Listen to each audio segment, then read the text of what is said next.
At pagtapos ko nga maluto yung seafood garlic na galing sa budol natin, Ihahatid na nga pala natin to sa kabila para makakain na rin tayo. Kasi kanina pa nga pala sila naghihintay sa atin. Lalong-lalo na nga si Anya at nag-aabang. At pagdala ko nga sa kabilang bahay, nakita kagad ni Kuya yung aking niluto. Tinikman niya na kagad yung tahong. Kuya, parang mahilig sa tahong.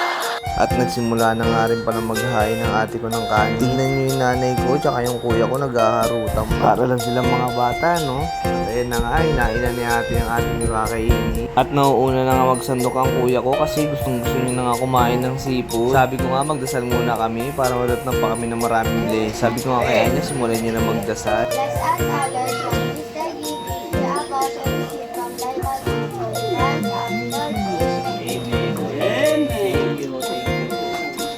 At pagtapos nga ni Anya magdasal, nagsimula na rin kaming kumain. Nagkakahiyaan nga kami kumuha ng seafood. Kasi hindi namin alam kung anong lasa ba yung luto ko. Kung masarap ba o maalat, mataba. Pero nung natikman na nila yung akin niluto, halos hindi nila mapigilan kung paano kumain. Kahit siguro shell ng tahong, gusto na nila kainin.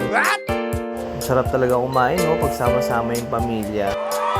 Halos di na kami magkaugaw kung ano yung kakainin namin, kung tahong ba, pusit, or crab. Especially dyan yung hipon, lagi unang nauubos kasi yung favorite ni Anya at ni Dwayne. Nubuhan ko na nga lang pala si Dwayne para madali siyang mabusog. Shoutout na nga rin pala sa ate ko, napakasaya at walang problema sa buhay. At sinasabayan nga pala ng pagkain ng manggayan, kaya yan, tuwan-tuwa sila. Kaya kayo mga kalodi paps, kahit sobrang busy natin sa trabaho, mas masarap pa rin na kumain tayo ng salo-salo kasama ang pamilya natin. Lalo na yung mga anak natin na iniiwan natin sa bahay at nagtatrabaho tayo sa buong maghapon. Shoutout na nga rin pala sa ating manonood at mga followers. At nakita ko nga si Dwayne, mukha na naman siyang sira. Nag-i-emot-emot na naman siya kasi nakatingin nga pala siya ng mangga na maasim.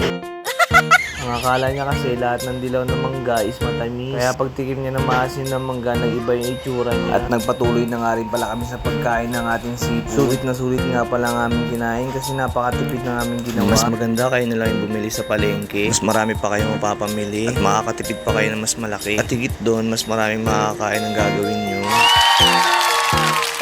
Hindi na nga kami makahinga, sobrang busog namin at nabudol ko pa nga si ate na bumili ng coke. Kaya solve talaga yung araw na to. Yun lang.